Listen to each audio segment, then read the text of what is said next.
Hihintayin kita kahit gaano katagal. Sinabi na sa akin yan. Huwag mo akong igaya sa kanila. Sinabi na din sa akin yan. Seryoso, gusto talaga kita. Sinabi na din sa akin yan.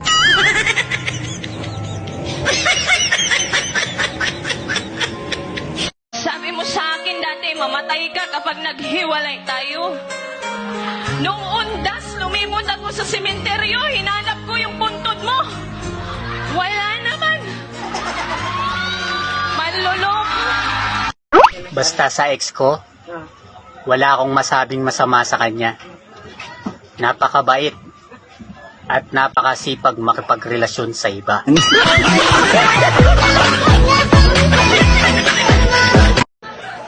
Pag naglalakad sa kalsada ang buntis, anong parte ng katawan niya nauuna? Yung tiyan. Mali. Paa.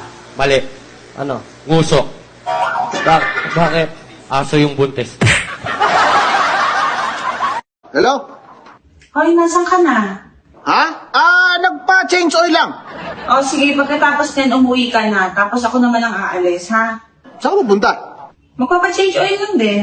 Hayop ka, may kikitain ka rin? Ang kapal na mukha mo!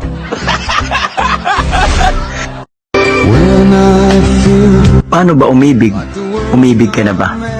Maraming beses na akong umibig. Maraming beses na rin akong nabigo. Ganun ba? Meron akong napasagot isa. Tinanong ko lang kung anong oras na.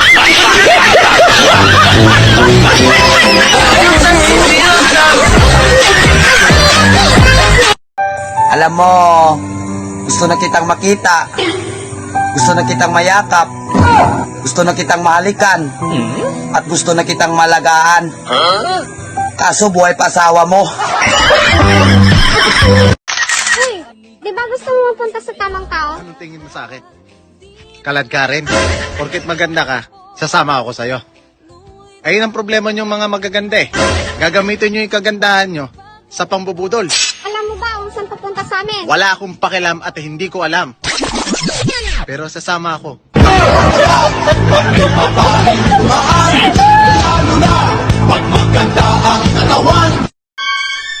Saan ka nang galing? Bakit late ka? Yan mo, bukas sa bukas bibili ako ng kotse lumilipad para hindi ako naipit sa traffic. Eh bakit ka defensive? Nagtatanong lang naman. Siyempre, kailangan ko magpaliwanag. Kung sa korte nga ang nasasaktal, binibigyan ng pagkakataon magpaliwanag eh. Pero pagdating sa'yo, ikaw na yung abogado, ikaw pa yung hukom. Walang mustisya. Hoy, kung ayaw mo na, magsabi ka lang. Kasi pamimigay talaga kita. Ano tingin mo sa akin? Tuta, na pinamimigay ng basta-basta?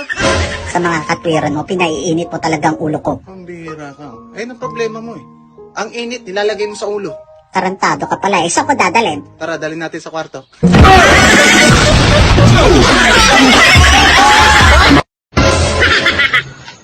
Ang mga manloloko, hindi basta-basta nauubos. Pero kaming mga seryoso, konting-konti na lang. Hindi nga.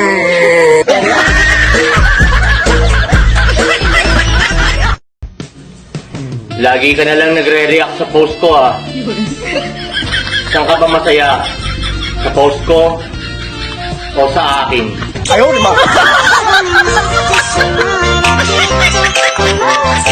Yung hinatid mo yung jowa mo sa bahay nila, tapos sabi ng mama niya, buti naman, hinatid ka ng tanod.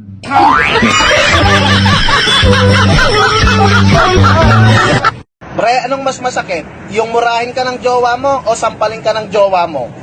Siyempre, mas masakit yung wala kang jowa.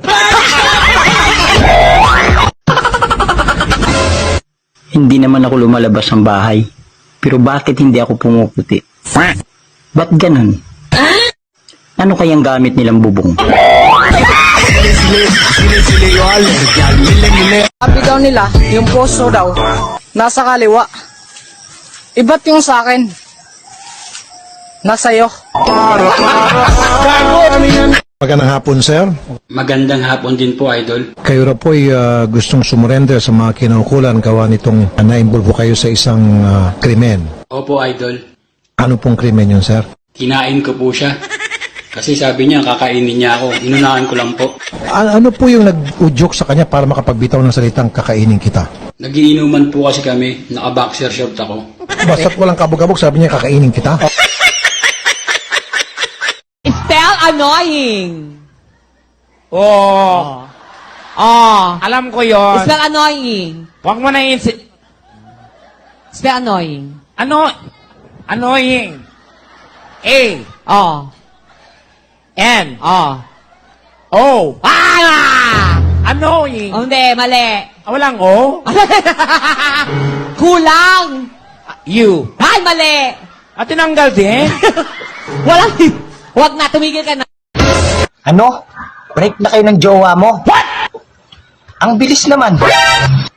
Dumating ng good news. Ayup ka talaga.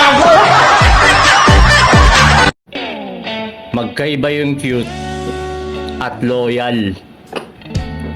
Pero pinagsama ko.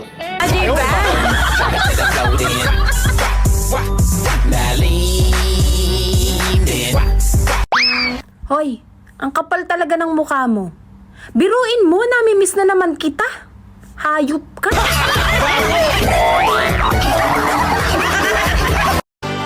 Kung ako'y pagkaasawa, ang pipiliin ko,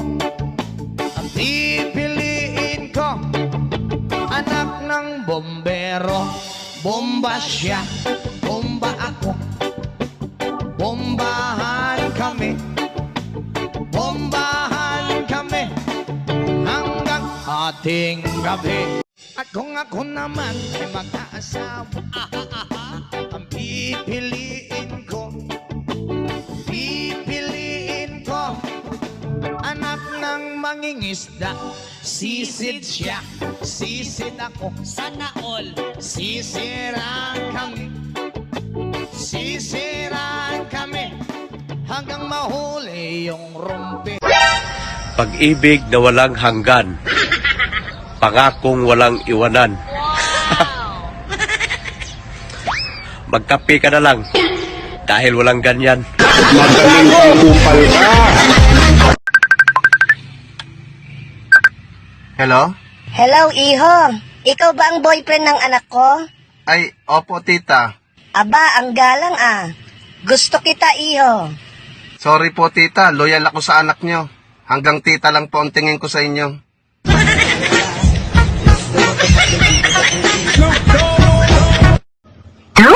Mahal, sino itong nag-chat sa'yo na magkikita daw kayo sa hotel? Ay naku, si kumpare yun. Magbabayad sa akin ng utang. Bakit sa hotel pa kayo magkikita? Pwede naman siya pumunta dito sa bahay. Naku, araw-araw na nga kami nagkikita niyan dito sa bahay. Pag wala ka, masisira na nga yung kama natin. Gago!